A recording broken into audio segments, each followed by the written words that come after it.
آتاکم الرسول فخذوہ وما نہاکم عنہ فانتہوا وقال وما ارسلنا من رسول الا لیطاع بإذن اللہ ولو انہم اذ ظلموا انفسہم جاؤوک فاستغفروا اللہ واستغفر لهم الرسول لوجدوا اللہ توابا رحیما فلا وربک لا یؤمنون حتی یحکموک فیما شجر بینہم ثم لا یجدوا فی انفسہم حرجا وَيُسَلِّمُوا تَسْلِيمًا.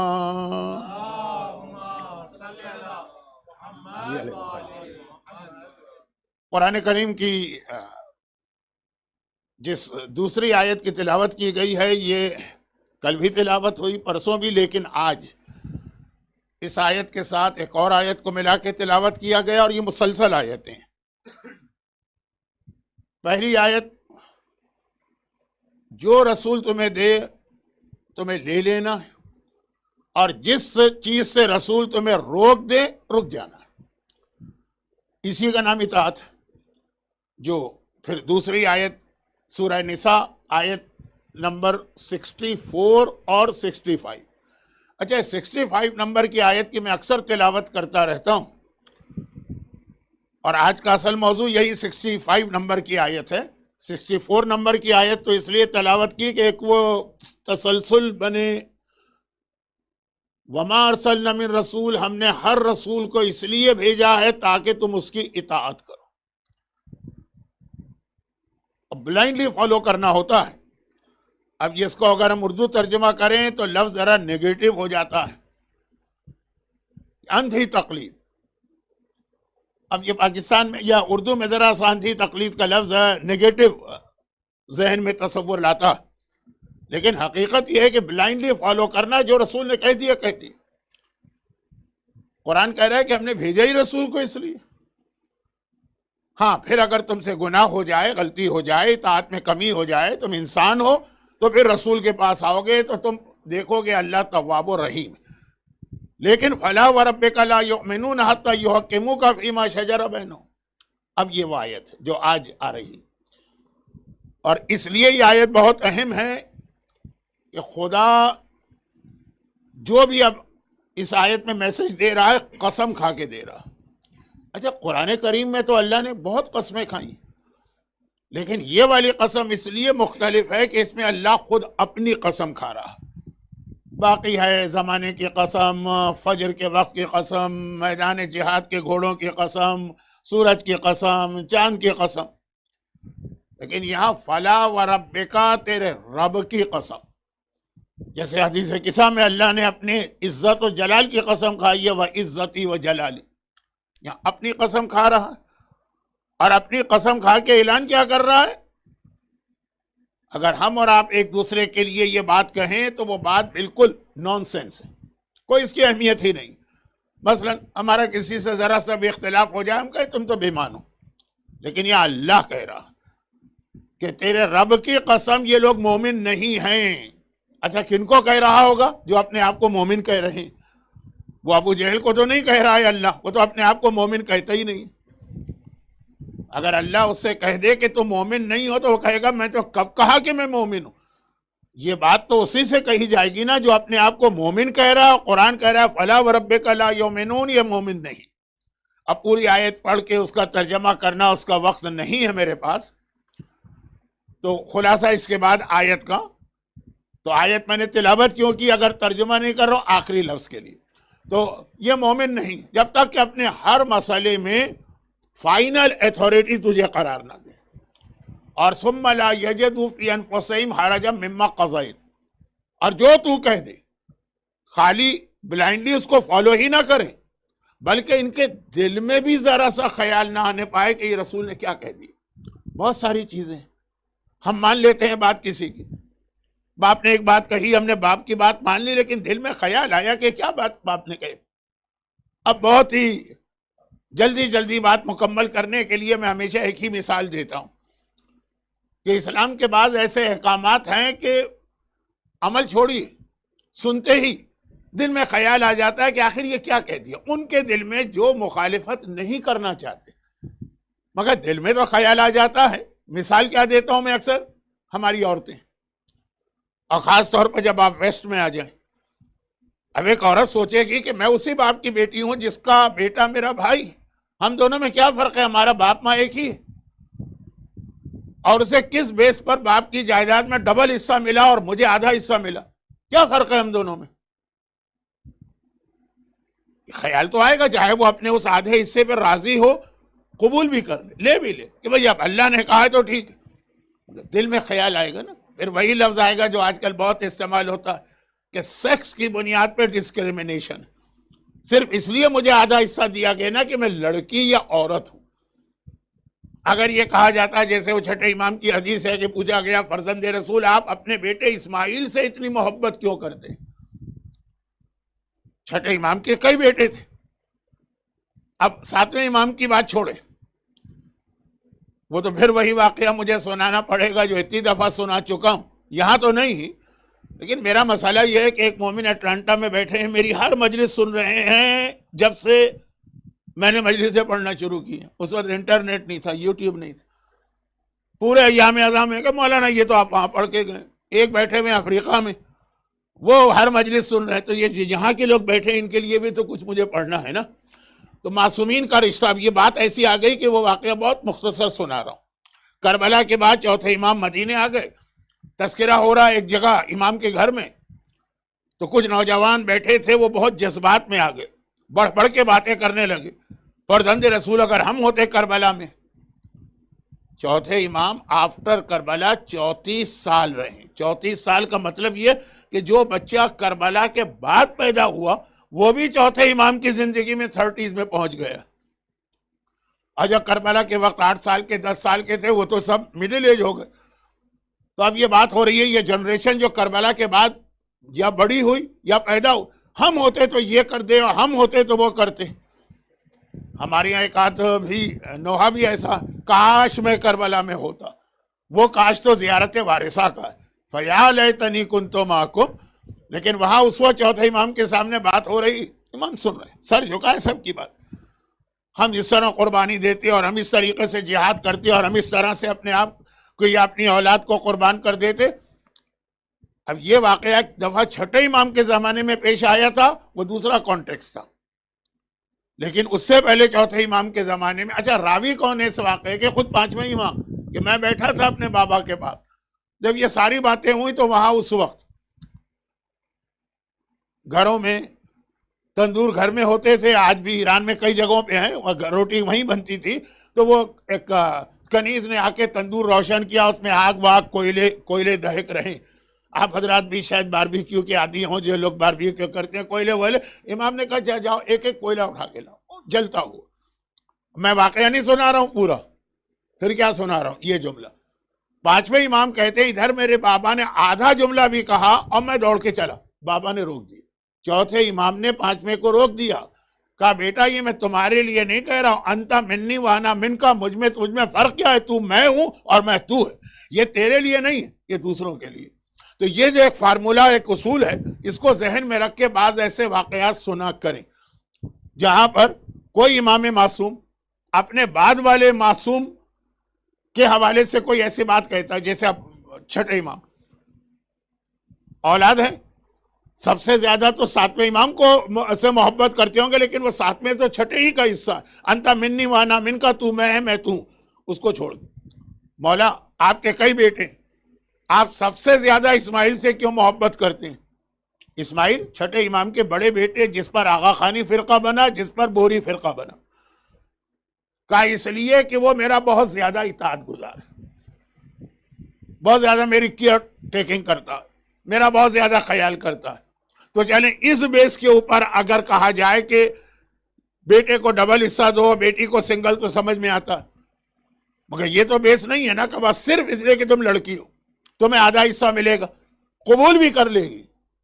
جو قبول نہیں کرنے والے ہیں وہ تو جیسا میں پہلے دن سے کہہ رہا ہوں، وہ تو ہماری مجلس میں آئیں گے ہی نہیں، مان بھی لے گی، لیکن دل میں تو خیال آئے گا نا کہ آخر یہ فرق صرف اس وجہ سے ہوا نا، عورت اور مرد کا فرق، discrimination on the basis of sex. قرآن کہتا ہے نہیں، ثم لا یجدوا فی انفسہم حرجا مما قضیت، تیری اطاعت کریں، تیرا حکم آنکھیں بند کر کے مانے، دل میں بھی ذرا خیال نہ ہے، اور پھر کیا کرے۔ یہ ہے پوری زندگی مومن کی، جو رسول کے نام کا کلمہ پڑھتا ہے اس کا خلاصہ یہ دو لفظ ہے، وسلموا تسلیما، تو حکم دیتا جائے وہ سر جھکا جھکا کے تیرے حکم پہ عمل کرتے جائے۔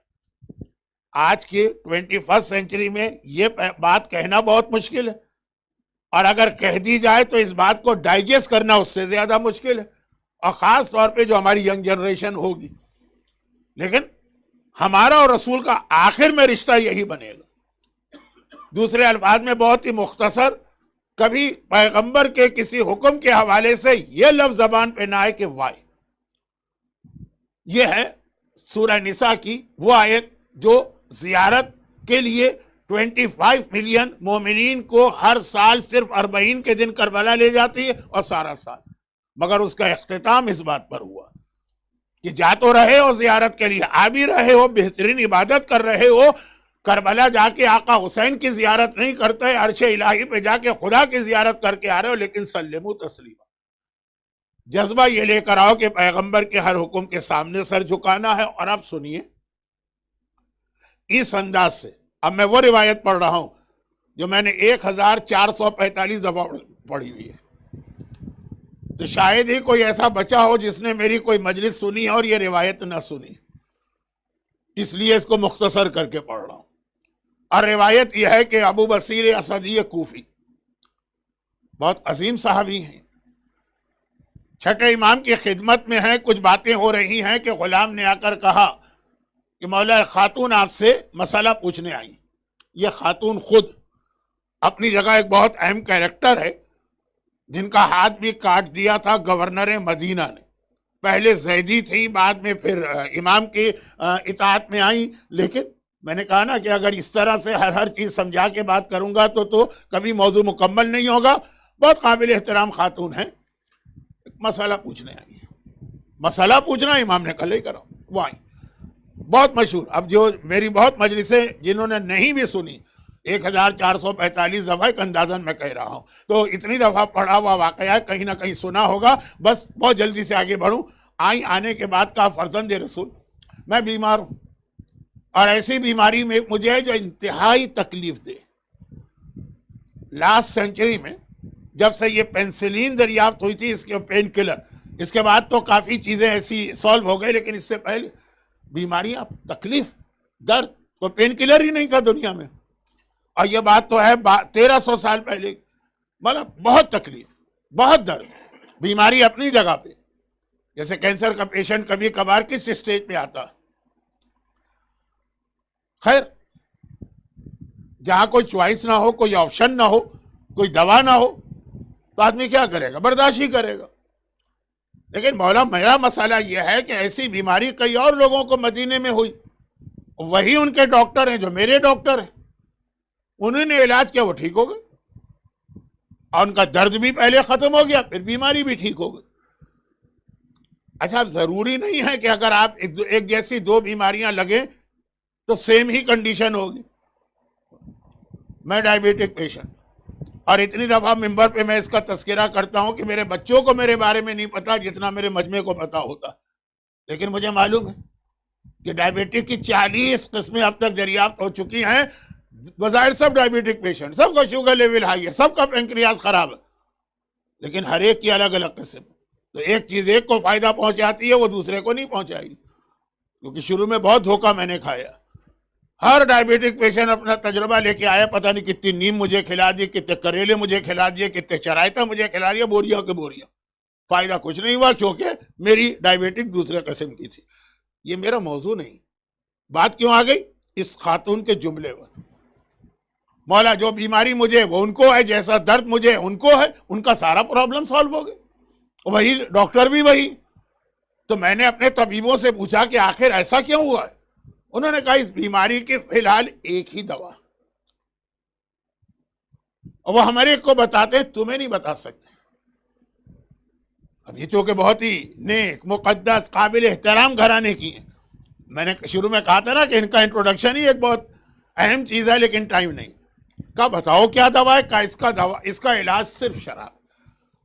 اب تم سے کہتے ہوئے، اتنا ریلیجس خاندان، اتنی ریلیجس عورت، اتنی متقی عورت، اس سے یہ کہنا کہ جا کے شراب پیو، وہ ڈاکٹر بھی ہیزیٹیٹ کر رہے ہیں۔ لیکن تم نے پوچھ لیا تو بتا دیے.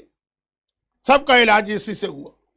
وہ اپنی جگہ ایک مسئلہ ہے کہ امام کی حدیث ہے کہ لا شفا فی الحرام، حرام میں کبھی شفا نہیں ہوتی ہے، تو کیا بیماری کے علاج میں شراب پی سکتے کہ نہیں، وہ فقہی مسئلہ ہے، اس کی تفصیل چھوڑ دیجئے. کم از کم تکلیف اور درد تو دور ہو جاتا. تو مولا میں آپ کے پاس آئی. اب امام کا جملہ آپ یاد کیجئے، میں نے 1500 دفعہ تقریباً یہ واقعہ پڑھا. امام نے کیا کہا؟ جب سارے طبیب ایک بات کہہ رہے ہیں، کبھی کبھار ایسا ہوتا ہے نا ڈاکٹرز میں بھی اختلاف ہو جاتا ہے، آپ سیکنڈ اوپینین لیتے ہیں، کچھ کہتا ہے، یہاں سب ایک بات کہہ رہے ہیں. پھر میرے پاس کیوں آئی؟ یہ ہے سورہ نساء کی آیت 64 کی عملی تشریح. یہ ہے قرآن کی ہم سے ڈیمانڈ. یہ ہے سلموا تسلیما کا انٹرپریٹیشن. ایک مرتبہ کہا کہ اس عورت نے ایک مرتبہ، اب ابو بصیر بیٹھے کہ ایک مرتبہ بڑی حیرت کے ساتھ اس عورت نے امام معصوم کو دیکھا. امام کا جملہ پھر سنی. جب تمام ڈاکٹرز ایک بات کہہ رہے ہیں کہ تمہاری بیماری کا علاج صرف یہ دوا ہے تو میرے پاس کیوں آئی؟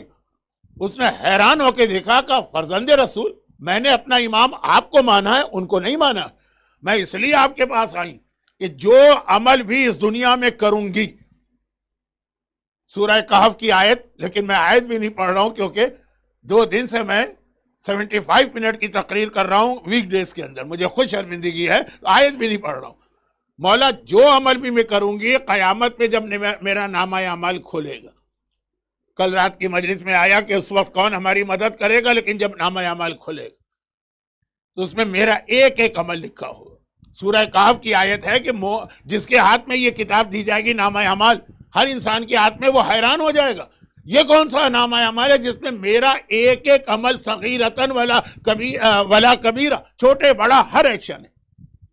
آپ مجھے بتائیے لاسٹ ویک یا لاسٹ منتھ رات کے 9 بجے آپ نے کیا کھایا تھا؟ یہ جب آپ کہیں گئے تھے اپنے گھر میں تو کون آپ کا رائٹ فیٹ پہلے گیا تھا کہ لیفٹ؟ ہیبٹ کی وجہ سے نہیں کہیے، یاد کر کے بتائیے، آپ کو یاد نہیں ہوگا. اس کتاب میں جس دن سے آپ بالغ ہوئے ہیں مرتے دم تک آپ کے پیروں کی سیکوینس بھی لکھی ہے کہ جب یہ گھر میں جاتا تھا، جب یہ مسجد میں جاتا تھا، جب یہ امام باڑے میں جاتا تھا، جب یہ واش روم میں جاتا تھا، کون سا پیر پہلے لگتا تھا، کون سا بعد. اور جب باہر آتا تھا، اسلام میں حکم ہے نا، مسجد میں جاؤ تو رائٹ فیٹ پہلے لیفٹ بعد، باہر نکلو تو پہلے لیفٹ پھر رائٹ، اور ٹوائلٹ میں جاؤ تو بالکل سیکوینس الٹی کر دو. یہ ہے نا مسئلہ، واجبات کا تو نہیں ہے لیکن ثواب کا اور فضیلت کا ہے. آپ کو یاد نہیں ہوگا کہ لاسٹ ویک، چلیں لاسٹ ویک شاید یاد ہو، لاسٹ منتھ چلیں لاسٹ منتھ یاد ہو، لاسٹ ایئر اس میں لکھا پوری زندگی کے ایک اتنا چھوٹے سے چھوٹا عمل. تو عورت کہتی ہے مولا جب یہ نامہ اعمال کھلے گا یہ سارے اعمال ہوں گے، پھر ایک ایک کے بارے میں خدا سوال کرے گا. 50,000 سال کیوں لگیں گے؟ ہر انسان کا اس طرح حساب کتاب ہے. یہ کام کیوں کیا، یہ کام کیوں کیا؟ اللہ کے یہاں اس طرح فیصلہ نہیں ہوگا کہ اللہ نے کہا فرشتوں نے لکھا اس نے شراب پی ہے جہنم میں ڈالو. نہیں، کیوں پی؟ وجہ بتا دو. ہو سکتا ہے کہ تمہارے پاس کوئی جینین ریزن ہو. قیامت کا اتنا خوفناک دن کہ وہ سب سے بڑا پہلوان عرب کا وہ بے ہوش ہو کے گر پڑا، لیکن جہاں حساب کتاب ہوگا وہاں پہ اتنا آرام دہ ماحول ہوگا کہ ایک ایک عمل کے بارے میں پوچھا جائے گا، اور مومن میں اتنی ہمت پیدا ہوگی کہ وہ جھوٹ بولے گا. کیا کہے گا کہ نہیں فرشتوں نے غلط لکھا. دیکھیں اتنا خوفناک جہاں ماحول ہو اور وہاں پہ یہ جملہ کہنا، اس کا مطلب ہے وہاں کا حساب، جہاں جج کی کرسی رکھی. خیر میں بات بہت پھیلا گیا، یہ میرا موضوع ہی نہیں ہے، موضوع تو کچھ اور ہے. تو خلاصہ یہ ہے کہ مومنہ کہتی فرزند رسول قیامت کے دن، ام خالد اس کا نام ہے، قیامت کے دن جب یہ نامہ اعمال کھلے گا ہر عمل کے بارے میں سوال ہوگا. اگر ڈاکٹرز کے کہنے پہ میں نے شراب پی، اس کے بارے میں بھی سوال ہوگا. فیصلہ نہیں دے گا اللہ، پہلے بتا دو، شاید کوئی جینئر ریزن ہو. کہا میں یہ چاہتی ہوں کہ اگر مجھ سے یہ سوال کیا گیا کہ شراب کیوں پی، میں نے کہا کہ بیماری کی وجہ سے، اور خدا کہے کہ کیا تمہیں اپنی صحت اور بیماری سے بچنا اتنا اچھا لگ رہا تھا کہ پہلے حرام کر لیا. یا اگر میں نے شراب نہیں پی اور میں مر گئی، اور اللہ کہے کہ تم نے سوسائڈ کیوں کیا جب ایک دوا موجود. ہر صورت میں میرا جواب یہ نہ ہو پہلی صورت کیوں شراب پی، ڈاکٹر نے کہا تو نہیں، یہ جواب نہ ہو. میرا جواب ہو میرے آقا اور مولا نے مجھ کو اجازت دی تھی اس لیے میں نے شراب پی، اور اگر نہ پیوں شراب، آپ منع کر دیں اور میں مر جاؤں، تو قیامت میں یہ جواب نہ ہو کہ میرا دل نہیں مانتا۔ بہت سی حرام چیزیں ایسی ہیں کہ آج اگر اللہ آپ کے لیے حلال کر دے تب بھی آپ استعمال نہیں کریں گے، دل نہیں مانے گا۔ میں اپنی بات کر رہا ہوں، اور جو میری ایج کے لوگ، چلیں شراب تو شاید، سور کا گوشت اگر آج حلال ہو جائے ایک دن کے لیے، سور کا گوشت حلال ہے، میں کھا ہی نہیں سکتا، چاہے اللہ ایک دن کے لیے حلال بھی کر دے۔ وہ جو ایک مومن کے اندر ایک نیچرل نفرت پیدا ہو جاتی ہے بعض چیزوں سے، تو اگر میں کہوں قیامت میں کہ کیوں نہیں پی شراب اللہ کا ہے، میں کہوں کہ میرا دل نہیں مان رہا تھا، میرا دل نہیں چاہ رہا تھا، یہ بڑا خطرناک جملہ ہے۔ کتنی ایسی چیزیں دین کی ہے لوگ کہتے ہیں دل نہیں مانتا۔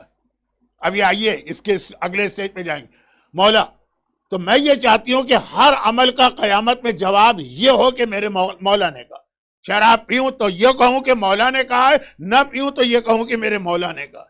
یہ نہیں کہ ڈاکٹر، حکیم، گھر والے، خاندان والے، یہ نہیں۔ امام روایت کا جملہ ہے کہ اپنی جگہ سے کھڑے ہو گئے کہ ابو بصیر دیکھا اس مومنہ کا ایمان، کاش ہمارا ہر شیعہ ایسا بن جائے۔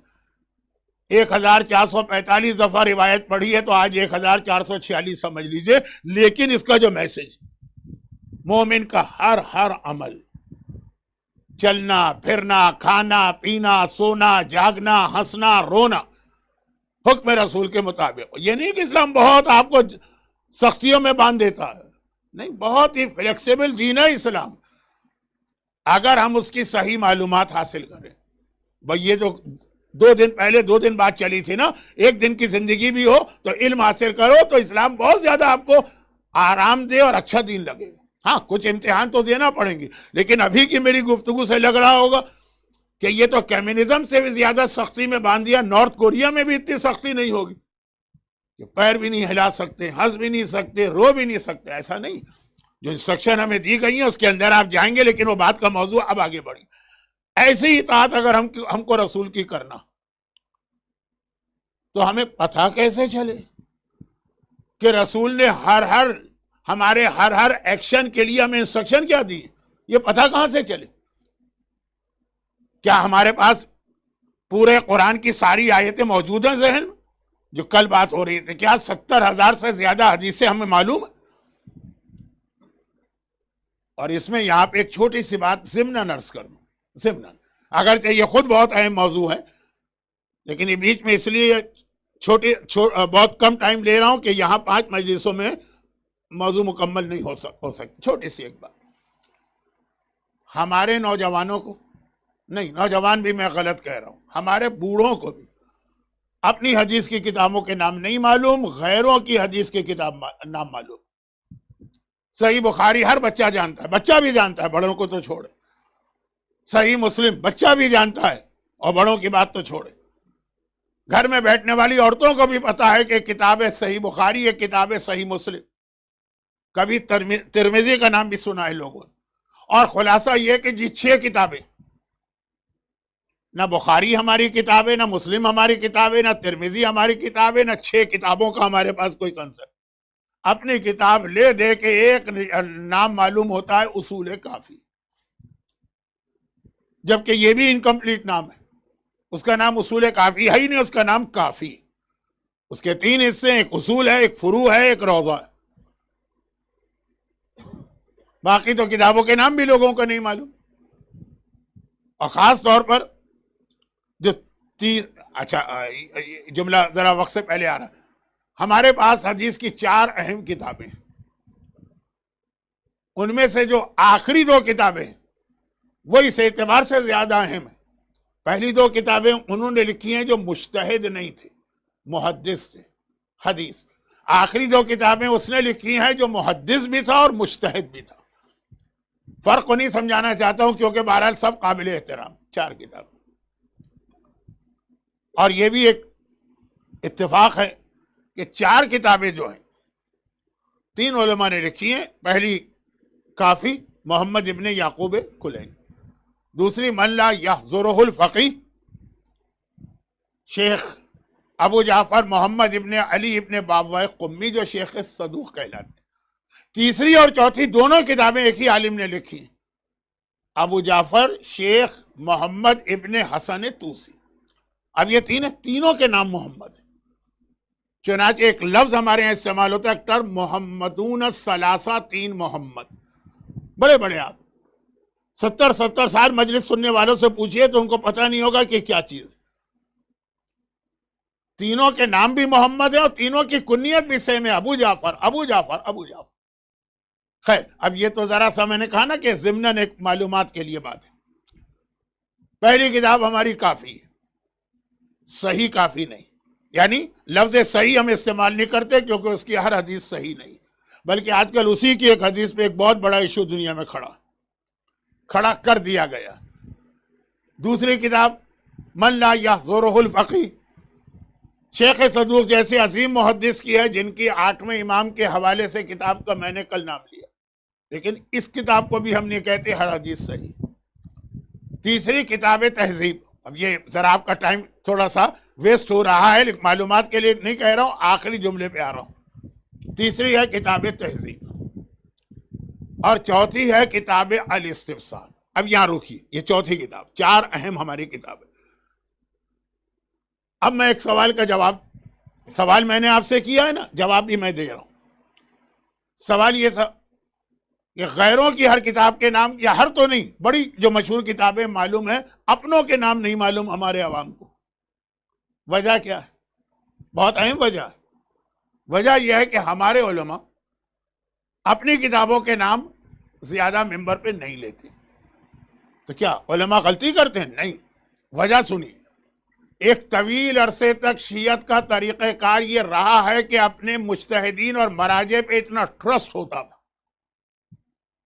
یہ لفظ ٹرسٹ یاد رکھیے گا. مرجع اور مجتہد پہ اتنا ٹرسٹ ہوتا تھا کہ اگر وہ کوئی فتویٰ دے رہا ہے تو ہمیں یہ پوچھنے کی اس سے ضرورت نہیں ہے کہ آخر کون سی حدیث سے یہ فتویٰ دیا.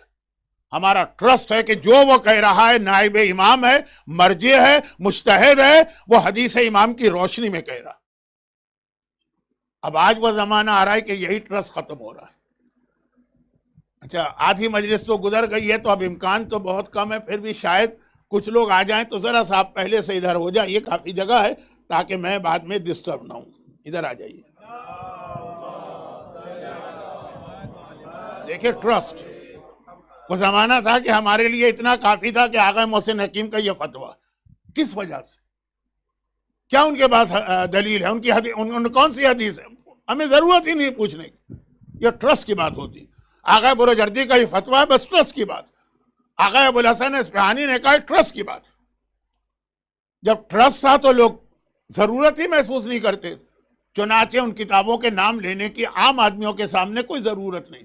وہ مجتہدین کے پاس تھی، ان کو زبانی یاد تھی، وہ اس پہ ریسرچ کر کے فتویٰ دیتے تھے. ہم تو کہتے تھے کہ خلاصہ بتا دیجئے.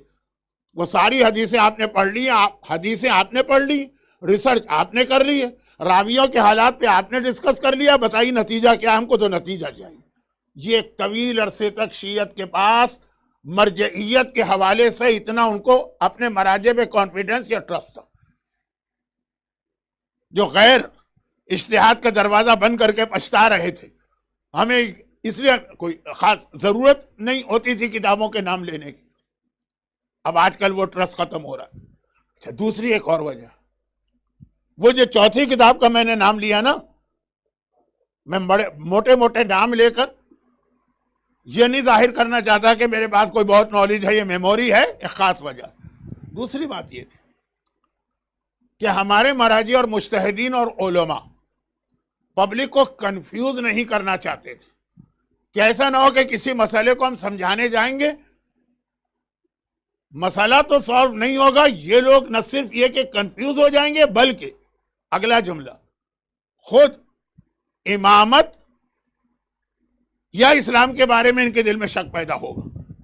تو کوئی ضرورت نہیں ہے جب ان کو ہم پر اتنا ٹرسٹ. اس جملے کا مطلب اب سمجھیے، جو میں نے دوسرا جملہ کہا یہ بہت اہم.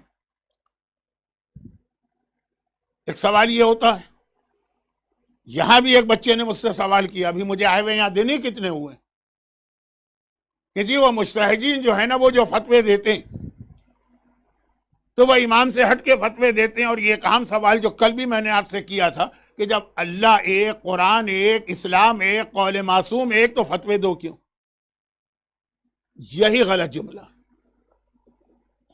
لیکن ہمارے علماء یہ جملے کو، اس کی غلطی کو ہائی لائٹ نہیں کرنا چاہتے تھے کہ عوام کا اس سے کوئی تعلق نہیں ہے.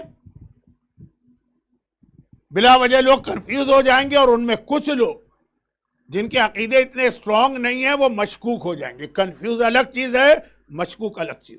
شک ہو جائے گا ان کو، پتہ نہیں یہ امام یا نبی سچے ہیں بھی کہ نہیں. چانسز بہت کم تھے نا پہلے، آج بہت ہے. آج بہت ہے. آج آپ کو انٹرنیٹ پہ ایسے ایسے علماء ملیں گے اپنے، کوئی امام زمانے کا انکار کر رہا ہے، کوئی اس کا انکار کر رہا ہے. میں ادھر نہیں جا رہا ہوں کیونکہ اصل بات جو میسج ہے وہ نہ رہ جائے. چوتھی کتاب ہماری ہے الاستبصار، شیخ طوسی کی ہے، جنہوں نے نجف کا حوضہ علمیہ اسٹیبلش کیا 448 ہجرہ میں، اور یہ ہے 1446 ہجرہ، یعنی 998 ایئرز ہو گئے. 2 سال بعد نجف کے حوضے کی 1000 سالہ انورسری یا سالگرہ آئے گی. وہ شیخ طوسی کے جن کی قبر سے وادی السلام کا قبرستان شروع ہوتا. ویسے تو خود مولا کی قبر ہی نجف کو وادی السلام بناتی، وہ نجف وادی السلام بنائے مولا کی وجہ سے. لیکن معصوم کو چھوڑ کر سب سے پہلی قبر شیخ طوسی کی ہے. اگر آپ کو دروازہ آپ کے ذہن میں ہوگا، پہلے زیارت کے حوالے سے کوئی بات کہتے ہوئے سمجھانا پڑتا تھا کیونکہ مجمع میں زائرین کم تھے. اب تو ہر آدمی زائر ہے الحمدللہ. اور اب ہم یہ نہیں پوچھتے کہ آپ نے زیارت کی ہے کہ نہیں، ہم پوچھتے ہیں آپ نے 10 دفعہ زیارت کی ہے کہ 15 دفعہ کی ہے کہ 20 دفعہ کی ہے. الحمدللہ. تو نجف کی جو زیارت آپ کرتے ہیں، جس دروازے سے میتیں آتی ہیں مولا کی زری کی طرف، اس کا نام ہے باب طوسی. اس سے آپ باہر نکلیں، لیفٹ سائڈ پر جو بڑی سی آپ کو مسجد نظر آئے گی 2 گنبد والی، وہ شیخ طوسی کا گھر تھا. وہی شیخ طوسی کا مدرسہ تھا. وہیں پہ شیخ طوسی آج دفن ہے. اور مومنین جاتے ہیں بالکل اگنور کرتے ہوئے کہ جیسے کراچی کے کسی محلے کی ایک عام سی مسجد ہے، وہ آگے بڑھ جاتے ہیں. بہت بڑے محسن ہیں شیعت کے. اتنا میں نے انٹروڈکشن کیوں کرا دیا؟ ان کی کتاب کی وجہ سے. ورنہ ان کے حالات پر تو اگر میں ایک دفعہ چلا گیا، بہہ گیا، تو پتہ نہیں کہاں پہنچ جاؤں. ان کی یہ کتاب ہے الاستبصار. یہ فل فلیج مرجع شیخ مفید کے شاگرد ہیں، سید مرتضیٰ کے شاگرد ہیں. ارے بھائی انہی کا تو اپنے استاد سے جھگڑا ہوا تھا کہ گھوڑے کی زین نجس ہے کہ پاک ہے. کتا پیشاب کر کے گیا تو 1 دیکھنے والا ہے کہ 2 دیکھنے والا ہے. یہ وہی شیخ طوسی. واقعہ بھی نہیں پڑھ رہا ہوں، مجھے خود اپنے آپ سے ڈر لگ رہا کہ میں تو ہوں خالی آدمی یہاں پہ، میں تو 3 گھنٹے بھی پڑھتا چلا جاؤں گا، مجھے تو پتہ ہی نہیں چلے گا. آپ حضرات اتنی زحمت اٹھا کے آتے ہیں تو وقت. اب ان کی چوتھی کتاب حدیث کی ہماری 4 کتابوں میں سے آخری کتاب، اور اتنے عظیم مجتہد کی لکھی ہوئی کتاب. اس کا پورا نام ہے الاستبصار فی ما اختلف فیہ من الاخبار. 4 والیوم میں ہے. اس میں انہوں نے صرف وہ حدیثیں جمع کی ہیں، صرف وہ حدیثیں جس میں امام معصوم سے حدیثیں آئی ہیں کنٹراڈکٹری. ایک امام نے کچھ کہا، دوسرے نے کچھ کہا. لیکن ذرا بدتمیزی والا جملہ ہو گیا نا، توہین والا. اسی لیے ہمارے بزرگ علماء یہ چیز ممبر پہ ڈسکس ہی نہیں کرتے تھے. یہ لوگوں کا اس سے کوئی تعلق نہیں ہے، وہ ٹرسٹ کر رہے ہیں مرجع پہ. مرجع نے جو بات کہی ہم نے مان لی. لیکن اب جب یہ مسئلہ آ گیا کہ خود مراجع پر اعتراض ہو رہا ہے کہ غلط 2 فتوے کیوں، اب بتانا پڑے گا. پوری ایک کتاب ہے، بالکل شروع زمانے کی کتاب ہے، آج کی بھی نہیں ہے. کہ آپ کہہ دیں کہ جی آج کل تو ایسے مجتہد آ گئے ہیں ہر چیز میں اختلاف کرتے ہیں. جس کے اوپر شیعت کی اجتہاد کی بنیاد ہے شیخ طوسی حوضہ علمیہ، جنہوں نے نجف کا بنایا. بھئی قم کے حوضہ علمیہ کو تو صرف 100 سال گزرے. 1341 میں 1341 عبد الکریم حائری جو امام خمینی کے استاد تھے، انہوں نے یہ حوضہ بنایا. وہ نجف کا حوضہ. الاستبصار فی ما اختلف فیہ من الاخبار. کہا کہ اس میں ہم لوگوں کو بصیرت دیں گے جو مختلف روایتوں میں اختلاف. اختلاف کا مطلب کیا کہ ایک امام نے کہا یہ چیز حلال ہے، دوسرے نے کہا حرام ہے. نہیں، ایک ہی امام نے ایک آدمی سے کہا یہ چیز حلال ہے، دوسرے مومن سے کہا یہ چیز حرام. اور ایسا نہیں ہے کہ بہت ہی ریئر کیس ہو. یہ کتاب 4 والیوم میں ہے. اس کا جہاں اس کا اینڈ ہو رہا ہے، بالکل اس کے آخری جملہ میں پڑھ رہا ہوں. آخری جملہ. پوری کتاب لکھنے کے بعد شیخ طوسی کہتے ہیں کہ اس کتاب میں 925 چیپٹرز. کیا مطلب؟ ایک وضو کا ہے، ایک غسل کا ہے، ایک نماز کا ہے، ایک روزے کا ہے، خمس کا ہے، ایک زکوٰۃ کا ہے. اب یہ نماز کا بھی ایک چیپٹر نہیں، نماز میں تکبیرۃ الاحرام کا الگ چیپٹر، رکوع کا الگ، سجدے کا الگ. 925 میں نے کاؤنٹ نہیں کیا. خود شیخ طوسی نے اپنی جب کتاب کمپلیٹ کی تو لاسٹ پیراگراف یہ، اس میں 925 چیپٹر ہے. اور ان چیپٹروں میں میں نے 5511 حدیثیں جمع کی. ہم اور آپ ہوتے تو کہتے ہیں یا شیخ یا تو ایک حدیث کم کر دیجئے، یہ 4 کہیں اور سے لے آئیے، راؤنڈ فگر ہو جائے. راؤنڈ فگر زیادہ اچھا لگتا ہے نا، کہ 5510 ہو یا 5515. نہیں، ان کا جملہ 5511 5511 حدیثیں جمع کی. کون سی حدیثیں؟ جو امام ہی کے حدیثیں، کوئی فتویٰ نہیں ہے، وہ آپس میں ٹکرا رہی. ایک امام کہہ رہا ہے یہ چیز حلال ہے، ایک حرام. اب میں خالی اگر اس کتاب کو موضوع بنا کے وہ حدیثیں پڑھنے لگوں تو کچھ لوگوں کو بہت لطف و مزہ آئے گا، لیکن کچھ لوگ کنفیوز ہو جائیں گے، کیونکہ ساری حدیثیں امام معصوم سے مروی ہیں. اور بالکل شروع میں بھائی آج اگر کوئی امام کی حدیث بتائے تو ہم کہیں گے تم آج ہو. 1400 سال پہلے امام نے کیا کہا تمہیں کیسے پتا؟ شیخ طوسی تو بس غیبت امام کے جو 4 پہلے نائب اس کے جسٹ آفٹر پیدا ہوئے. مثلا یہ میں مثال فرضی نہیں دے رہا ہوں، ایکچوئل 2 حدیث سے بتا رہا ہوں جو اس کتاب میں. ایک امام سے پوچھا گیا مولا فقہ کیا؟ فقہ یعنی بیئر، جس کو غیر شیعہ حلال سمجھتے ہیں بیئر کو، اور معصومین بڑی سختی سے اس کو حرام کہتے تھے، یہ کہہ کر کہ انہو خمر، یہ بھی ایک شراب ہے.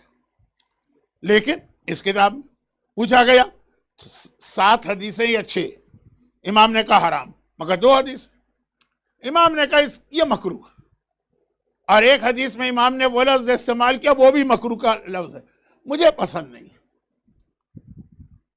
اگر آپ کبھی میری دعوت کریں تو نہیں کریں گے نا، مجھے پتا نہیں. بہرحال مومنین ان سے زیادہ مومنات بہت خدمت کر رہے ہیں میری.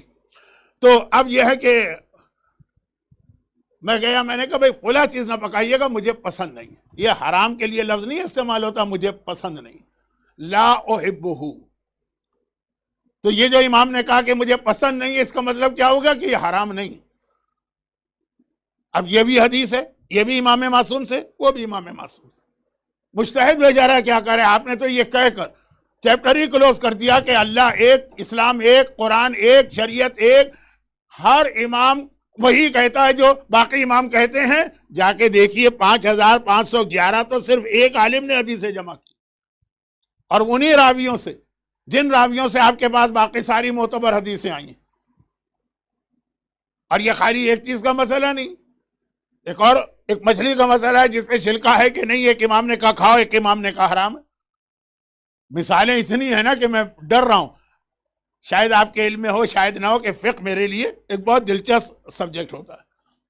تو اس کی اگر مثالوں میں چلا گیا نا، پوری شریعت میں نجاست طہارت سے لے کر آخر شریعت تک، میراث کے مسائل نہیں، حدود تک کے مسائل، جو سزائیں، معصومین کے وہ اقوال جو ٹکرا رہے ہیں، کتنے ہیں؟ 5511. صرف ایک عالم کے پاس وہ حدیثیں آئی.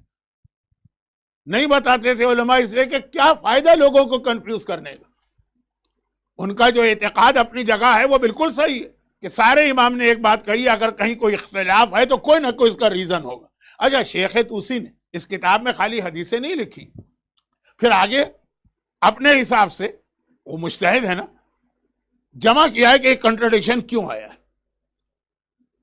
جس کا ایک فارمولا تو ہر ایک کو پتا ہے کہ بھائی وہ دوسری حدیث کا راوی کمزور ہوگا. لیکن یہ ہر جگہ نہیں ہے، کہیں دونوں روایتیں بالکل صحیح. جیسے ایک اور چھوٹی سی مثال دیں، وہ ایک آدمی جا رہا ہے حج پر. حج میں لوگ جب جاتے ہیں تو ایک سنت ہے، یہ واجب کی مثال نہیں ہے، سنت. تو مردوں کے لیے مستحب ہے کہ اپنے بال بڑھائیں تاکہ جب حج کے آخر میں بال کو موننا پڑے تو زیادہ سے زیادہ بال جو ہیں آپ کے سر پر ہوں. یہاں ایک موضوع سے ہٹ کے ایک جملہ کہہ دوں، جب اپنی عقل سے لوگ اسلام سمجھتے ہیں نا تو بعض اوقات بڑے بلنڈر ہو جاتے ہیں. میں تو کئی سالوں سے حج پہ جا رہا ہوں، ہر آدمی جانتا ہے، اس لیے اس کو یہ مت کہیے کہ مولانا مجلس پڑھنے آئے کہ اپنا ایڈورٹائز کرنے کے لیے۔ تو کیا ہوتا ہے، لوگ حج پر جانے سے پہلے بال بہت چھوٹے کر کے جاتے، جب تک کہ یہ مسئلہ ہم نے بتا کے مردوں کی بات ہو رہی۔ تو کیوں چھوٹے کیوں کرتے؟ کیونکہ جب آپ احرام پہنے تو اس وقت بال توڑنا بھی حرام ہے۔ بال اب جتنے بڑے بال ہوں گے وہ ٹوٹ کے گر سکتے ہیں، چھوٹے بال ہوں گے تو ٹوٹنے کے، تو احتیاطاً کہ بال اتنے چھوٹے کر لو تاکہ بال ٹوٹے ہی نہیں۔ بالکل الٹا مسئلہ۔ حکم خدا یہ ہے کہ بال بڑھاؤ، واجب نہیں ہے، پھر کہہ دوں، لیکن بہت اہم مستحب ہے، بلکہ آغا سیستانی کا جملہ کیوں نہ کوٹ کر دوں، یہی جملہ آغا خوئی کا ہے کہ یہ بال بڑھانا سنت مؤکدہ ہے، بلکہ یہ ان کا جملہ کہہ رہا ہوں، یہ بلکہ میرا نہیں ہے مرجع کا، بلکہ ہمارے بعض علماء نے اس کو واجب بھی کہا ہے، بعض مجتہدین۔ اب پتہ نہیں آپ کو اپنی زندگی میں اور کسی مرجع کی تقلید کا موقع ملے، ہو سکتا ہے وہ واجب بھی کہیں اس کو۔ تو اب یہ ہے کہ بال بڑھانا، اور اس کی ایک وجہ بھی، جب آپ کا سر حج کے اینڈ پر مونڈا جائے گا تو جتنے زیادہ بال آپ کے سر سے اتریں گے اتنے گناہ معاف ہوں گے، اتنی نیکیاں ملیں گی، اتنے نور ملیں گے قیامت میں، جنت میں اتنے درجے ملیں گے۔ تو کم بال سر پہ ہیں تو کم نور ملیں گے، زیادہ بال ہیں تو زیادہ، کم بال ہیں سر پہ تو کم گناہ معاف ہوں گے، زیادہ تو زیادہ خیر۔ اور یہ جو جملہ میں نے کہا نا، حدیث کا ہے، اور مستحب ہے کہ جب نائی آپ کے سر کو موننا شروع کرے تو یہ دعا پڑھو، اللہم اعطنی لکل شعر نورا، خداوندہ ایک ایک بال جو یہ نائی کاٹ رہا ہے اس کے بدلے ایک نور عطا فرما۔ اور یہ کیوں پڑھو؟ اس لیے کہ جب رسول خدا کا سر مون رہا تھا نائی تو رسول یہ دعا پڑھ رہے تھے۔ اچھا، بات بہت پھیل گئی۔ خلاصہ یہ ہے کہ ایک راوی گیا اور اس نے کہا مولا میں حج پہ جا رہا ہوں، کیا میں اپنے بال چھوٹے کر کے جا سکتا ہوں؟ امام نے کہا جاؤ، کوئی بات نہیں۔ اور دوسرا راوی گیا، امام نے کہا نہیں، اپنے بال بڑے کر کے جاؤ۔ اب یہ دونوں روایتیں ایک ہی امام سے ہیں، 8ویں امام سے، کنٹراڈکشن ہے۔ پھر اب یہ مجتہد ریسرچ کرتا ہے، ریسرچ کی، اچھا بال بڑھا کے جاؤ، لیکن یہ کب سے بڑھاؤ؟ 1 سال سے نہیں، حج پر جانے سے پہلی ذی قعدہ۔ حج کب ہوتا ہے؟ 10 ذی الحجہ کو، 40 دن پہلے۔ پہلا راوی شوال میں جا رہا تھا، شوال میں بال بڑھانا مستحب نہیں، پرسنل چوائس۔ دوسرا راوی ذی قعدہ میں جا رہا تھا، جب پہلی تاریخ کے بعد آ گیا تو بال بڑھانا مستحب۔ دونوں حدیثیں صحیح۔ اگر یہ ریسرچ نہ ہو کہ یہ راوی کس مہینے میں گیا اور یہ راوی کس مہینے میں گیا، تو اب خالی روایتیں پڑھ لینا بھی کافی نہیں، گوگل آپ کو ٹرانسلیشن کر کے بتا دے گا روایت کا ترجمہ کیا، یہ نہیں بتائے گا روایت کی تاریخ کیا۔ اچھا، اب یہ پوری کتاب 5511 حدیث ہے، چونکہ ایام ازا میں تو میں جہاں بھی جاتا ہوں کہیں 5 دن کہیں 10 دن، کراچی والوں سے پوچھیے، بلکہ آپ میں سے کچھ ہیں بھی کراچی والے، وہاں تو میرا پورا سال درس کا سلسلہ رہتا تھا، وہاں تو 10-15 تقریریں میں نے اس کتاب پہ کی۔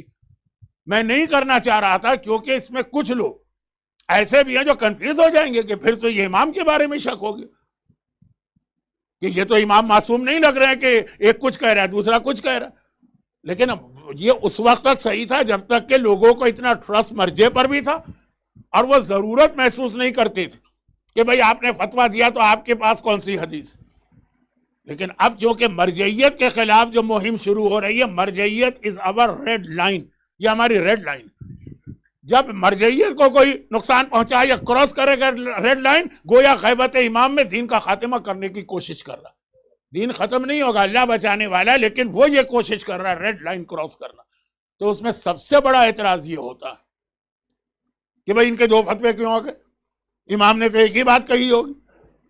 یہی تو آپ کو دھوکہ ہو رہا ہے کہ امام جن چیزوں میں امام نے ایک ہی بات کہی اس میں کسی فتوے کا اختلاف نہیں۔ تقلید کا ایک اہم مسئلہ سن لیجئے، تقلید کا مسئلہ یہ ہے کہ جن مسائل میں مراجع میں کوئی اختلاف نہیں ہے اس میں آپ کسی بھی مرجع کی تقلید کریں یا تقلید نہ بھی کریں۔ اختلاف جہاں ہو تقلید کی ضرورت وہیں پڑتی ہے۔ آپ کا ضرورت نہیں ہے کہ آپ سے کوئی کہے کہ بھئی تو مغرب کی 3 رکعت نماز پڑھتے ہو، کس کی تقلید میں پڑھتے ہو؟ مغرب کی 3 رکعت نماز سارے مسلمانوں کا متفقہ فیصلہ ہے، تقلید کی there is no need to do تقلید for this مسئلہ۔ ہاں مغرب کی نماز کی تیسری رکعت میں تم سبحان اللہ والحمدللہ 3 بار پڑھتے ہو کہ 1 بار پڑھتے ہو؟ اس میں اختلاف ہے، بعض مراجع کہتے ہیں 3rd رکعت میں 3 بار، بعض کہتے ہیں اس میں آپ کو ضرورت، بھئی تم 1 بار کیوں پڑھ رہے ہو؟ فلاں کی تقلید کی وجہ، اس نے ریسرچ کی بھی۔ تو خیر یہ بیچ کی بات تو آ گئی، یہ ساری حدیثیں بات کہاں سے چلی تھی؟ اطاعت رسول ہے ہر ایکشن میں، حتیٰ آپ کے پیروں کے سیکوینس میں بھی اطاعت رسول ہونا چاہیے۔ بالکل باندھ کے نہیں رکھا، آپ کو بہت فلیکسیبلٹی ہے، بہت فریڈم دی ہے اسلام نے، لیکن وہ فریڈم انجوائے کرنے کے لیے آپ کو پتا تو ہو نا کہ کہاں پہ ریسٹرکشن ہے، کہاں پہ فریڈم، وہ یہ حدیثوں میں ہے۔ لیکن وہ ساری حدیثیں نہ ہم پڑھ سکتے نہ ہماری اختیار میں، یعنی نہ ہمارے پاس اتنی صلاحیت۔ جس کے پاس ہے یہ صلاحیت اس کے لیے تقلید حرام ہے۔ ایک مجتہد چاہے وہ سب سے لویسٹ لیول کا ہو، اور آغا سیستانی اتنے اونچے لیول کے ہیں، لیکن یہ اگر خود مجتہد ہے اس کے لیے حرام ہے ان کی تقلید کرنا۔ اچھا اب یہ بات میں نے جو کہی اس میں ایک چیز اور عرض کر دوں،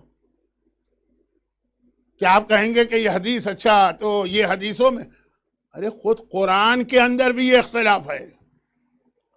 قرآن تو ایک بالکل طے شدہ بات ہے نا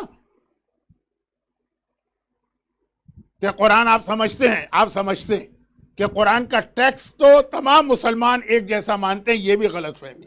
اب دیکھیے ہم کنفیوز نہیں کرنا چاہتے، مومنین کا مسلمانوں کا ایک اعتقاد ہے، کیوں اس کو شیک کیا جائے؟ لیکن جب ہمارے بچوں کے ذہن میں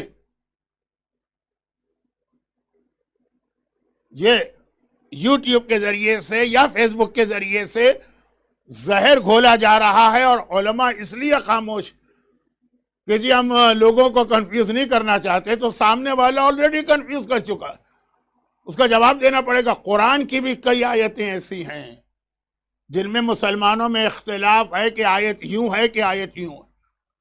قرآن طے شدہ، سب کے نزدیک طے شدہ بات۔ اچھا یہاں پہ ایک بات میں اور وہ کہہ دوں جو میرا موضوع نہیں ہے، اور مجھے ضرورت بھی نہیں ہے اس پہ بات کرنے کی، کیونکہ ہمارے ممبر پہ 90% اس موضوع پہ بات کرتے ہیں، شیعہ سنی اختلافات۔ ضروری اہل بیت کے مذہب کا ڈیفینڈ کرنا ہم پر واجب ہے، لیکن چونکہ 90% علماء کر رہے ہیں اس لیے میں پیچھے ہوں۔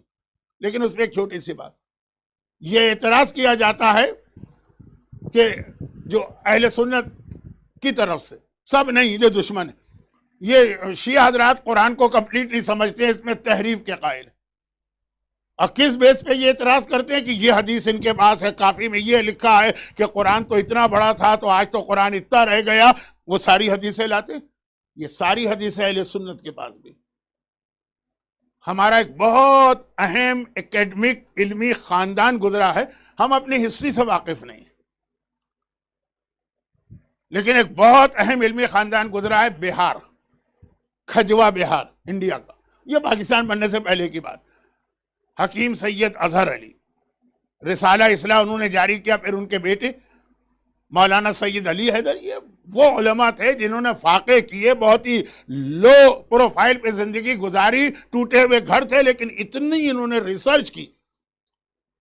اور پھر ان کے بیٹے مولانا آغا باقر، آغا جعفر جو کراچی والے ہیں، مولانا رضی جعفر، ہمارے مولانا محترم جو بیٹھے ہیں وہ بھی اس خانوادے سے تعلق رکھتے ہیں، بہت علمی خاندان تھا۔ اس میں مولانا علی حیدر صاحب نے مناظرے پر کچھ بہت انٹرسٹنگ کتابیں لکھی۔ انٹرسٹنگ میں نے کیوں کہا؟ ناول کے اسٹائل میں، اور زیادہ تر اس کا طریقہ وہ تھا کہ جی ایک شوہر ہے، ایک بیوی ہے، شوہر مثلاً غیر شیعہ ہے، بیوی شیعہ ہے، اب دونوں میں ڈسکشن ہوتے ہیں، اس میں واقعات بھی تھوڑے سے فکشن انداز میں شامل کیے۔ تو انٹرسٹنگ کتاب، خاص طور پہ 2 کتابیں، ایک ہے تصویر اعضاء، یعنی کربلا کے حوالے سے جتنے اعتراضات کیے جاتے ہیں نا، اور یا یزید کے فیور میں جتنی باتیں ہیں، وہ سب اس کے اندر اس کا جواب ہے۔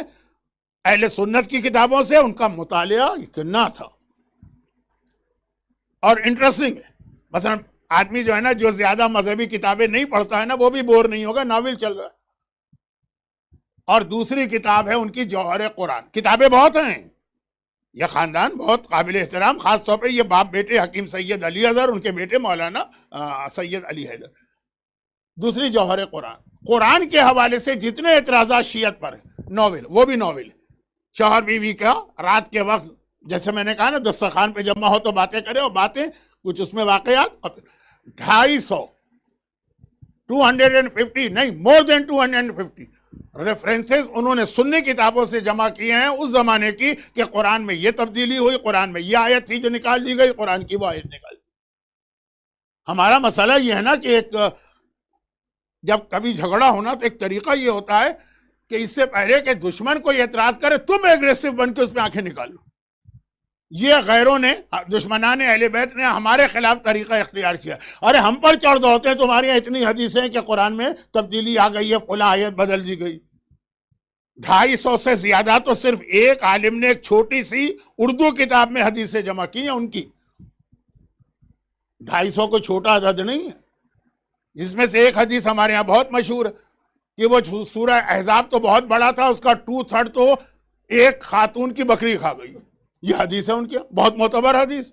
2/3 سورہ احزاب، آج کل تو 73 آیتیں رہ گئی نا، 200 سے زیادہ آیتیں تھیں، وہ بکری کھا گئی۔ وہ کہاں گئی وہ آیتیں؟ بکری کے پیٹ میں گئی۔ اب اس سے بڑی تحریف قرآن کیا ہوئی؟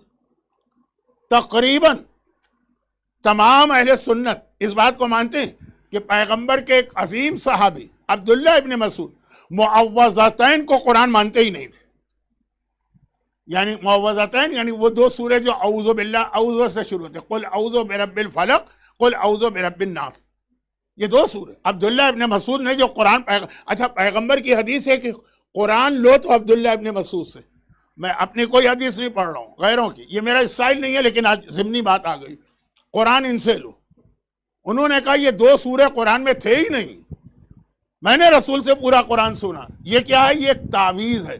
جب رسول خدا پر ایک یہودی لڑکی نے جادو کیا تھا اور پیغمبر بیمار پڑ گئے تھے تو جبرائیل ایک تعویذ لے کے آسمان سے نازل ہوئے، اعوذ، تعوذ، تعویذ، یہ سب ایک ہی لفظ، اور کہا کہ اے حبیب یہ تعویذ ہے، اس تعویذ کو پڑھو تو یہ جادو ختم ہو جائے گا۔ ایک یہودی لڑکی نے پیغمبر پر جادو کیا تھا، اور پھر وہ بھی اپنی جگہ ہے کہ ایک یہودی عورت نے پیغمبر کو زہر دیا تھا،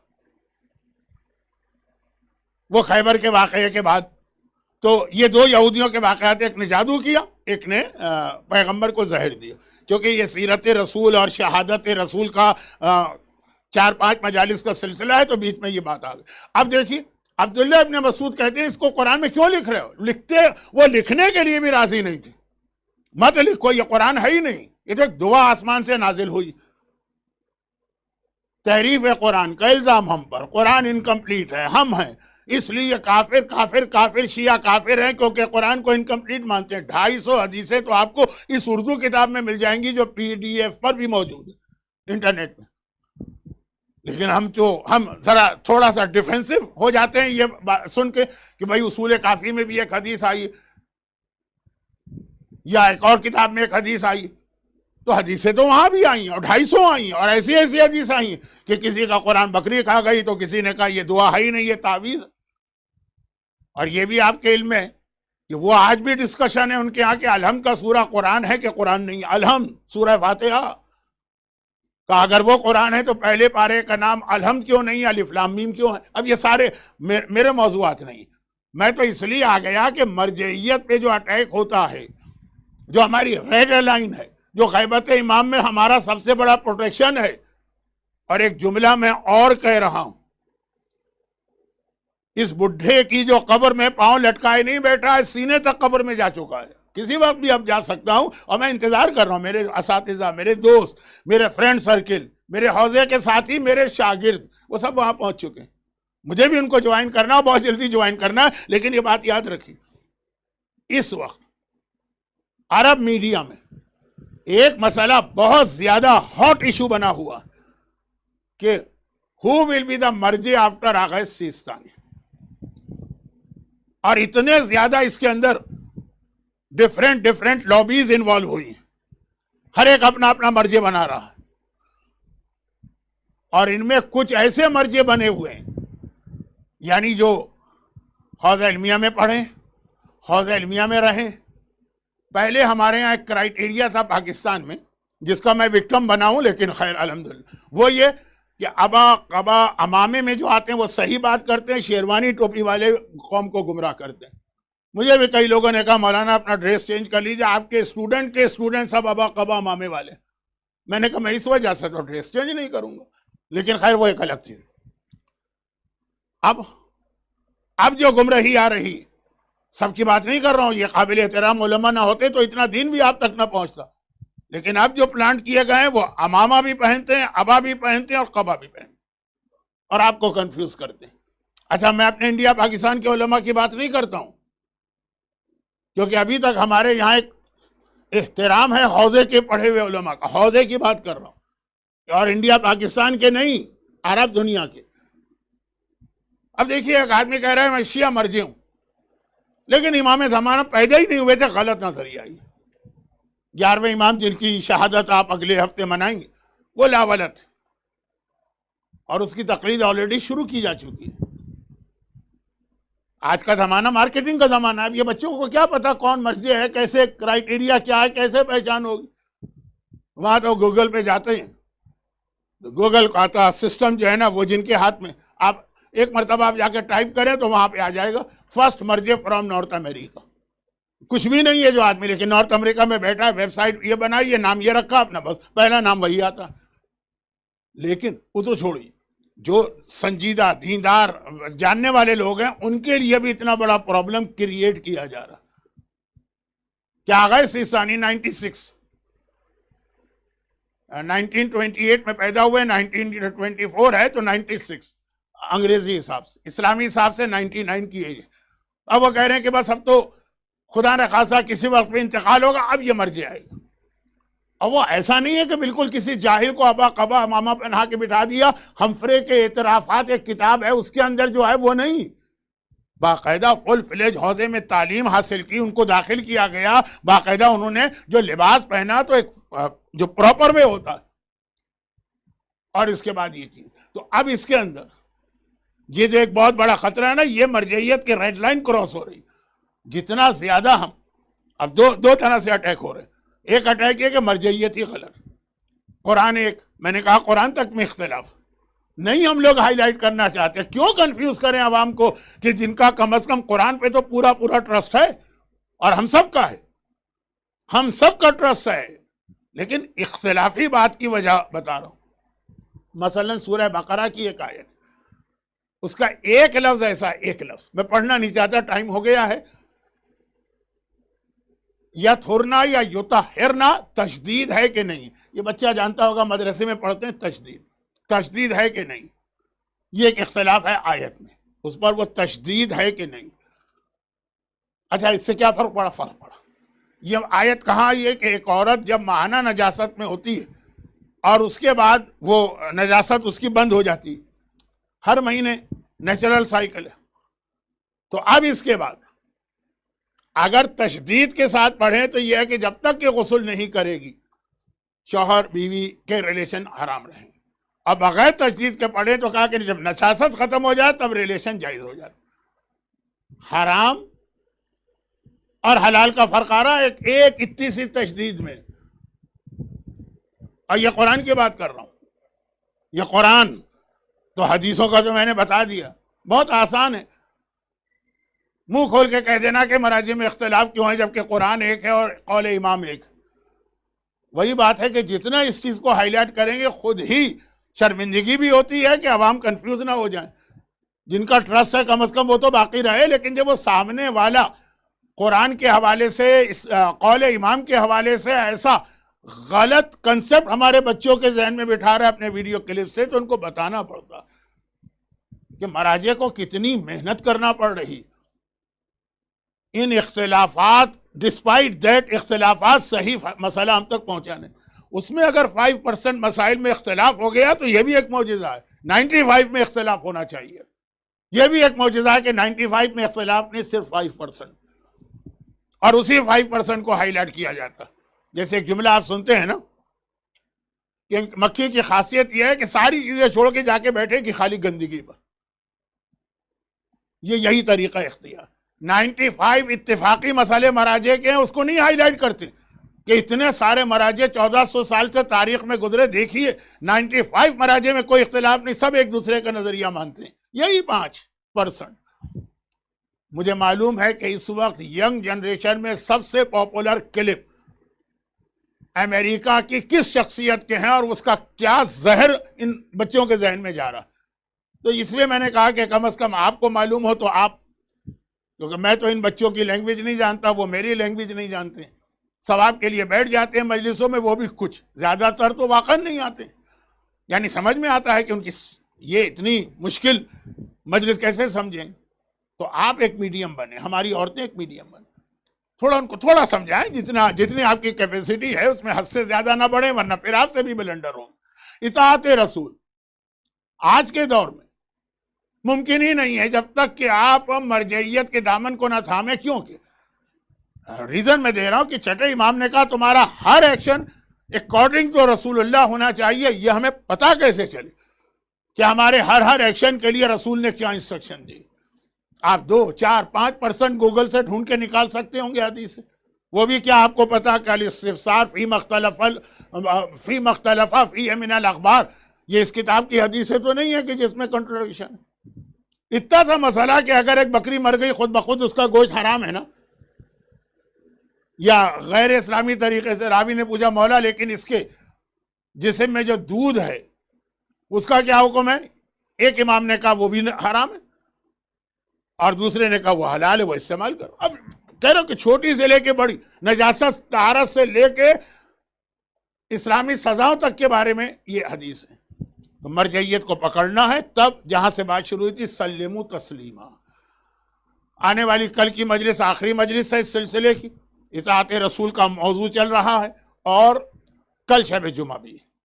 شب جمعہ یا تو میں زمانے کے امام پہ بات کرتا ہوں یا میں قبر پہ بات کرتا ہوں، ان دو میں سے کوئی ایک ہے، اعلان نہیں کر سکتا کیونکہ مجھے پتا ہے کہ ایک اتنا خطرناک موضوع ہے کہ اگر اعلان ہو گیا تو خیر نہیں، یہاں توقع مجھے کم لگ رہی ہے، 4 دن سے لوگ آ ہی رہے ہیں ویک ڈے میں یہ مجلسیں سننے کے۔ اور یہ والا جو میسج ہے نا کہ مرجعیت، اس کی امپورٹنس، یہ ایک اور انداز سے کربلا میں ہائی لائٹ ہوئی ہے، ایک اور انداز۔ چند جملے مصائب کے ہیں آج، کیونکہ 3 دن مسلسل شہادت کی راتیں ہونے کی بنا پہ مصائب زیادہ پڑھنا پڑے، آج چند جملے، لیکن پہلا جملہ جو ہے جو مصائب کا جملہ ہے لیکن اس سے ایک میسج ہے، اس کے بعد پھر تھوڑے سے مصائب۔ مدرسے میں جو سنڈے یا سیٹرڈے کے جہاں اسکول ہوتے ہیں نا ہمارے یہاں ویسٹ میں بھی، اور پاکستان انڈیا میں تو بہرحال بہت اسٹیبلش قسم کے یہ والے اسکول ہوتے ہیں جو بچوں کو دینیات سکھاتے ہیں۔ اس میں بھی اگر کسی نے تھوڑی سی تعلیم حاصل کی ہے، بچے نے، اس کو ایک مسئلہ معلوم ہے کہ جب انسانی زندگی کو خطرہ ہو جائے تو سارے حرام حلال ہو جاتے ہیں۔ بیماری کی وجہ سے شراب پی سکتے ہیں کہ نہیں وہ الگ چیز، اس میں اختلاف ہے، کیونکہ حدیث ہے امام کی کہ اللہ نے حرام میں شفا نہیں رکھی، لیکن اگر کوئی پیاس سے مر رہا، بیماری نہیں پیاس سے مر رہا، ڈیزرٹ میں پھنس گیا، ڈی ہائیڈریشن، مر رہا، اس وقت اس کے لیے اجازت ہے، حرام حلال ہوگا۔ یا یہ کہ مشہور ہے ہمارے یہاں، صحیح مشہور ہے، بھوک سے مر رہا ہے، خنزیر حلال ہے، لیکن کتنی شراب؟ صرف اتنے گھونٹ جس سے زندگی بچ جائے گی، کتنا خنزیر کا گوشت یا سور کا گوشت جس سے زندگی بچ جائے گی۔ یہ بڑے بڑے حرام کی بات میں کر رہا ہوں جو ٹاپ ہیں لسٹ کے اوپر، تو باقی جو اس کے نیچے حرام آتے ہیں وہ سب حلال ہو جاتے ہیں اگر انسانی جان کو خطرہ ہو۔ تو اس لسٹ کے اندر تو حجاب بہت ہی نیچے آتا ہے، واجب ہے، غیر اہم نہیں ہے، لیکن ایز کمپیئر ٹو شراب اور خنزیر چھوٹا ہے۔ زندگی کو خطرہ ہو تو یہ حجاب ساقط ہو جاتا ہے۔ سعودی عرب میں آپ کئی واقعات سنیں گے، اب ذرا ساتھ چینج ہوا، لڑکیوں کے اسکول میں آگ لگ گئی تو لڑکیوں کا اسکول ہے، وہاں ہر لڑکی کو حجاب پہننا ہے، وہ نقاب والا، لاک ہو جاتا ہے جب اسکول کا ٹائم شروع ہو، یا ان لاک ہوگا جب اسکول ٹائم ختم ہوگا۔ فائر بریگیڈ بھی آ گیا اور سول ڈیفنس والے بھی آ گئے، نہیں جا ہی نہیں سکتے اندر۔ کتنی بچیاں جل کے مر گئیں صرف اس وجہ سے، کہا کہ یہ نامحرم مرد ہیں، یہ کیسے اندر جا سکتے ہیں، جلتے ہیں تو جلنے۔ ایک نہیں بے شمار واقعات پیش آئے۔ یہ اسلام تو نہیں ہے نا. اور بلکہ یہاں تو زندگی کا خطرہ بھی نہ، اس سے بھی چھوٹا ہو. علاج اگر مرد ڈاکٹر سے علاج کرانا پڑے تو اجازت ہے کہ نہیں؟ اچھا، باقی مراجع تو کہتے ہیں کہ اگر لیڈی ڈاکٹر اویلیبل نہ ہو تو مرد سے علاج جائز ہوگا. نہیں، علاج اس وقت جب اس کو اپنا جسم کھولنا پڑے یا نامحرم جسم ٹچ کرے. لیکن آغا سستانی تو کہتے ہیں یہ بھی نہیں ہے. اگر ایک عورت کو لیڈی ڈاکٹر پر اتنا بھروسہ نہیں ہے جتنا جینٹس ڈاکٹر پر ہے، تو ڈسپائٹ کہ لیڈی ڈاکٹر اویلیبل ہے، وہ مرد ڈاکٹر سے علاج کرا سکتی ہے، چاہے اس کو جسم بھی کھولنا پڑے، چاہے نامحرم اس کا جسم بھی ٹچ کرے. زیادہ ڈیٹیل میں نہیں جا رہا ہوں کیونکہ مصائب شروع ہو چکے ہیں. تو زندگی تو چھوڑیں، بیماری میں بھی اجازت ہے نا حجاب. تو میدان کربلا میں جب 18 خیمے جل رہے ہیں اور سیدانیاں اس کے اندر ہے، تو کیا زینب کبریٰ جیسی شخصیت 2 دن پہلے میں نے کہا تھا کہ خطبہ فاطمہ کی راویہ ہیں، جو ماں سے علم لیے ہیں، باپ سے علم لیے ہیں، انتی عالمۃ غیر معلمہ، بلکہ یہ کہا جائے کہ اللہ نے ان کو علم دیا ہے. چوتھے نے کہا کہ آپ کا علم تو بغیر کسی ٹیچر کے. کیا وہ یہ چھوٹا سا مسئلہ نہیں جانتا جو مجھ جیسا جاہل آپ کے سامنے بتا رہا ہے، جو مدرسے کا بچہ جانتا؟ پھر جناب زینب کا جملہ کہ جب آخری خیمہ جلا اور بیویوں نے کہا شہزادی اب ہم کیا کریں؟ پہلا خیمہ جلا تو دوسرے میں چلے گا، 10واں جلا تو 15ویں میں چلے گا، 17واں جلا تو آخری 18ویں خیمے میں آ گئے. اب کیا کریں؟ تو آخری خیمہ. ایک منٹ کا جواب ہے، بلکہ آدھے منٹ کا، جو پھر چوتھے امام نے دیا. آدھے منٹ کا جواب. کیا پردہ معاف ہے؟ باہر نکلو. نہیں کہا میرا بیٹا سجاد امام ہے، پہلے اس سے پوچھوں گی پھر تمہیں بتاؤں. اتنا معمولی سا مدرسہ کیا مسئلہ کیا عالمہ غیر معلمہ کو نہیں معلوم؟ اور جب مولانا ایک سجاد نے کہا علیکن بالسحرہ، اب جنگل میں جائیے. نہیں، یہ مسئلہ شرعی مسئلے کا جواب نہیں تھا، یہ بتانا تھا کہ جب کوئی کا مسئلہ پیش آ جائے تو اس وقت جو حجت خدا ہے اس سے کانٹیکٹ کرنا پڑتا. خالی اپنی معلومات پہ اکتفا نہ کرو. جب امام موجود ہو تو وہ حجت خدا ہے، جب امام غائب ہو تو یہ مراجع اور مجتہدین حجت خدا. کیونکہ امام نے کہا کہ میں ان کو تم پر حجت بنا رہا ہوں اور اللہ نے مجھے حجت بنایا تم پر. پوری حدیث اب نہیں پڑھ رہا ہوں، ٹائم نہیں رہا، مصائب کا وقت شروع ہو. میدان کربلا میں زینب کبریٰ کا اتنی دیر ٹھہرنا، آگ بڑھ رہی ہے، آگ پھیلتی جا رہی، لیکن اتنی دیر ٹھہرنا، پہلے پوچھوں گی پھر مسئلہ پھر تمہیں جواب دوں گی. یہ خود مرجعیت کے انسٹیٹیوشن کی اہمیت کو بتا رہا. اور جب ایک بار مولا سجاد نے کہا علیکن بالصحراء، پھوپھی اماں اب آپ اپنے گھر کو لے کے جنگل میں نکل جائیں. تو اب یہ سارا گھرانہ جنگل میں نکلا تو کس طرح نکلا؟ بعد واقعہ کربلا کسی نے یہی سوال مولا سجاد سے پوچھا تھا. مولا کے ہاتھ میں تسبیح تھی کہ اگر یہ تسبیح ٹوٹ جائے تو دانے کس طرح زمین پہ بکھر کے رہتے. آخری خیمہ جلنے کے بعد ہمارا گھرانہ اسی طرح بکھر کے رہ گیا. اور اب دیکھیے میں کہاں سے کہاں جا رہا ہوں. 10 محرم شام غریبہ سے میں جا رہا ہوں اہل بیت کی شام سے رہائی.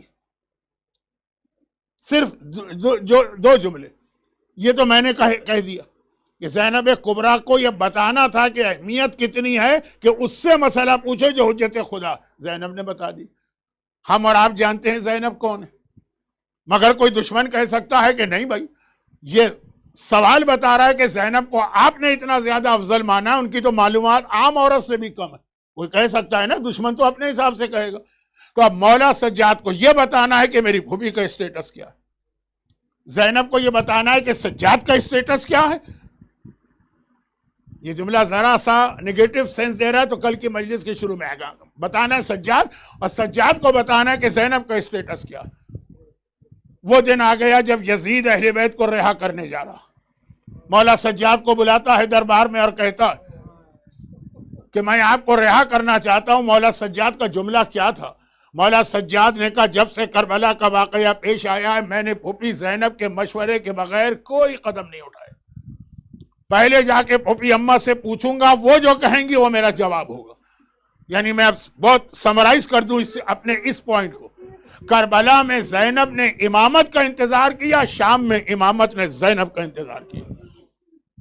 امام معصوم اگر کہہ دے کہ میں پہلے پھوپھی سے پوچھوں گا، اور جب زینب کبریٰ کے پاس گئے اور جا کر کہا پھوپھی اماں یہ یزید کی آفر ہے، وہ ہم کو رہا کرنا چاہتا، تو کس جلال کے ساتھ علی کی شیر دل بیٹی نے کہا تھا سجاد اس سے کہہ دو کہ ہمیں رہائی نہیں چاہیے جب تک کہ ہماری 3 شرطیں پوری نہ کرے۔ دیکھیے جیتنے والا شرطیں نہیں لگاتا ہے، ہمیشہ ہارنے والا شرطیں، جیتنے والا شرطیں لگاتا ہے قبول نہیں کرتا ہے، ہارنے والا شرطیں قبول کرتا ہے۔ جو ہار گیا نا وہ کہتا ہے ٹھیک ہے جو آپ کہیں گے مجھے قبول۔ زینب نے شرط لگائی ہے، سجاد نے یزید نے شرطیں قبول کی ہیں۔ اسی نے بتا دیا کہ یزید خود مان رہا ہے کہ میں ہار گیا، ہمیں تو پہلے دن سے پتا تھا کہ وہ ہارا ہوا، مگر جب سجاد نے کہا یہ 3 شرطیں، یزید نے تینوں شرطیں قبول، اور اس میں پہلی شرط بہت اہم ہے، دوسری اور تیسری ہمارے ہاں زیادہ پڑھی جاتی ہے، وہ بھی اہم ہے، پہلی بہت اہم ہے، کیونکہ آج کل عزاداری کے خلاف بھی ایک موومنٹ شروع ہوا۔ زینب کبریٰ پہلی شرط کیا لگاتی؟ یہ زندان شام ہے جہاں بچوں کو پراپر غذا نہیں ملتی، بچے نہیں بڑوں کو بھی نہیں ملتی، حتیٰ پانی تک نہیں ملتا ہے۔ سجاد نے ایک دن دیکھا تھا میری پھوپھی زینب بیٹھ کے نماز شب پڑھ رہی، حیران ہو کر کہا تھا پھوپھی اماں آپ نے تو شام غریبہ 18 لاشوں کے بیچ میں بھی کھڑے ہو کے نمازیں پڑھی، آج آپ بیٹھ کے نماز پڑھتی۔ کہ سجاد بیٹا جو غذا اور پانی آتا ہے وہ اتنا کم ہے کہ میں اپنا حصہ بچوں کو دے دیتی ہوں، جس کے نتیجے میں علی کی یہ شیر دل بیٹی اتنی کمزور ہو گئی ہے کہ نماز کے لیے کھڑے ہونے کی طاقت نہ رہی۔ تو کتنی پیاسی ہے زینب۔ چلے ہم نے کہا زینب تو زینب، بچے بھی پیاسے ہیں نا سارے۔ پہلی شرط زینب کی ہونی چاہیے تھی کہ ہمارے بچوں کے لیے کم از کم پانی کا انتظام کرو۔ پہلی شرط کیا تھی؟ پہلی شرط یہی تھی کہ ہاں میں بھی پیاسی ہوں، میرے بچے بھی پیاسے ہیں، ہماری پیاس بجھاؤ، لیکن پانی نہیں مانگا۔ کہا جب سے کربلا کا واقعہ پیش آیا ہے میں اپنے لوٹے گھر کا ماتم نہیں کر سکی ہوں، ہمیں ایک مکان لے کے دیا جائے جہاں پہ ہم اپنے لوٹے گھر کا ماتم کریں۔ زینب نے بتایا میں بہت پیاسی ہوں لیکن پانی کی پیاس نہیں ہے، آنسوؤں کی پیاس ہے۔ زینب نے بتایا میں پانی کے بغیر رہ سکتی ہوں، بغیر ماتم اور بغیر عزاداری کے نہیں رہ سکتی۔ اور جب یہ مکان لے کر دیا گیا، بس میرا آخری جملہ، جب یہ مکان لے کر دیا گیا تو جو دوسری شرط تھی وہ پوری کی۔ دوسری شرط کیا تھی؟ جب کربلا میں تیری فوج نے لوٹ مار کی تھی تو عام سامان تو چلو، جو ہمارے تبرکات تھے کم از کم وہ ہمیں واپس کیے جائیں۔ اب یہ تبرکات آنے لگے اور جیسے ہی عباس کا علم نظر آیا زینب نے علم ہاتھ میں لیا۔ سجاد بیٹا مکان کی چھت پہ میرے عباس کا علم لگاؤ، اس کے نیچے بیٹھ کر زینب اپنے لٹے گھر کا ماتم کرے گی۔ اور آخری جملہ، اور جب تبرکات آ رہے ہیں تو یہ خون بھرا ہوا کرتا بھی آیا۔ جیسے ہی زینب کی نگاہ پڑی بے اختیار چیخ ماری، آنکھوں سے لگایا۔ سجاد نے کہا پھوپھی اماں کیا یہ کرتا آپ پہچانتی ہیں؟